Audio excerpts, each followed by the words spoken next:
It's a haunting story buried in the forests of Clark County. And now, after more than 50 years, the voices are finally being heard.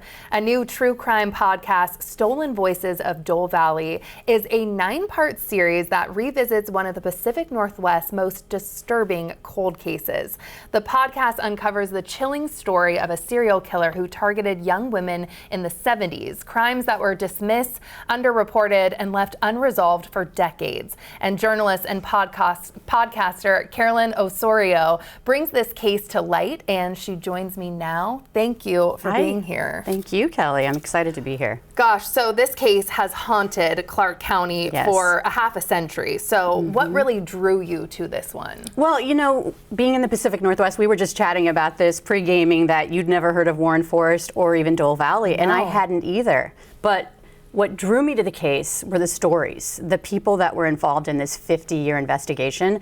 And Norma, she's a 15-year-old girl in 1974 who basically was picked up by this good-looking stranger driving a blue van and ended up being abducted and bound between 2 trees, and she chewed through her ropes to survive. Yeah, and then once she bunny hopped out of there, he came back looking for her, but fortunately he didn't find her. And the next morning she was found at this Parks Department, and she wasn't believed. So it started this journey of like Norma's story. It's a survivor story, but it is so inspiring, as is so many of the other people that are involved in this investigation. Yeah, and the other victims that we were seeing some of that video. Yeah, the other victims, but the investigators who've come out of retirement, the prosecutor who was like back in the 70s, coming out of retirement to work on this cold case. And it's just, you know, people are gonna be angry, they're gonna be sad, but they're also gonna be inspired. And I think that that's the big takeaway on a long investigation like this, where you really, with a 9-part series of a podcast, you really have the opportunity to just go deep and go long. Yeah, so that's what really drew me to this case. And it makes sense. Tell me more about the suspect too, Warren Forest. Yeah, Warren Forest, you know, it's a very complicated and convoluted case because this guy has been behind bars since like 1979. Okay, so he's been behind bars, but he hasn't talked. You know, he is not like one of these serial killers who are like investigators can visit with cheeseburgers and get him to like tell their life story, because a lot of them are narcissists, right? Right, they want to hear themselves talk. Right, but he does not want to, which is leaving a lot of the victims and family members in the lurch, because like Star, she's another person whose story just completely, her sister disappeared in 1971, and Jamie Grissom, and she really started, you know, her case is believed to be the first suspected victim of Warren Forest. She has never given up on trying to find her sister, and they believe that she's in Dole Valley, but you know, he's not talking and he hasn't talked. Gosh. So there's just a lot of unanswered questions, but again, so many twists and turns, and I think that's why a lot of people don't know about the case, and the podcast really gives it the time and space to tell the victim stories, not the serial killer, although of course you will learn about who he is and what they believe he's done and what he's actually done. And that's what I want to get to. You found a survivor, you mentioned her, Norma, so let's listen in a little bit as she speaks. I knew I was going to die that day. You don't know what a monster looks like until it's too late.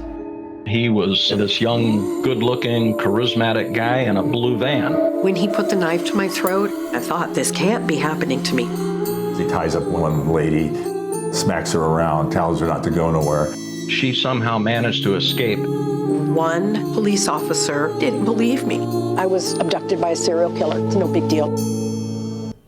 And this case is obviously old. You've learned so much about Norma and the other victims. Yeah. So what's really required when you go in and dig deep on this podcasting part? I mean, I think it's like commitment. And the thing that drew me to the stories that I generally cover, it's all about, I found, along my own journey, is people who have grit, people who just never give up, people who just have every reason to give up and yet they don't. And that is so, like, I could hear that story every day. I could tell that story all day long. And so I committed to it for the last 2 years, and you know, it required going down to Clark County, which is about three hours away from us here in Seattle, and multiple times putting together all the pieces, and it was quite a lot. And there you are out with like cadaver dogs and the whole 9 yards. Wow. And that is the most those folks there, they don't get paid for what they do. The team that was out there, the volunteers, they're trying to do this to find Jamie Grissom.